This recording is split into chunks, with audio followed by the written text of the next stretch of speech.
педагогами, которые заложили традиции профессионального музыкального образования, и их дети сегодня продолжают их дело.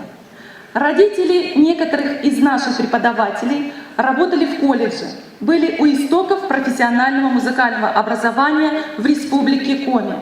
Это и Екатерина Кирилловна Павлова, в колледже работает ее дочь, преподаватель Ольга Витальевна Власова. Наталья Николаевна Лавровская, ее династию продолжает сын, преподаватель Алексей Николаевич Лавровский. Сергей Павлович Марков, в колледже трудится его дочь, концертмейстер Ольга Сергеевна Маркова.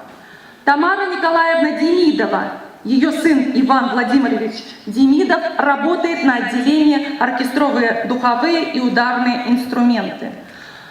Аркадий Юрьевич и Нина Васильевна Исуповы. Концертмейстером колледжа работает их сын Иван Аркадьевич Исупов. Иван Васильевич Нестеров. В колледже работает его сын Леонид Иванович Нестеров. А у Анны Трофимовны Исаковой, стоявшей у истоков становления колледжа, обе дочери, Татьяна Вячеславовна Витошкина и Любовь Вячеславовна Витошкина, продолжили профессиональную деятельность и являются преподавателями нашего колледжа.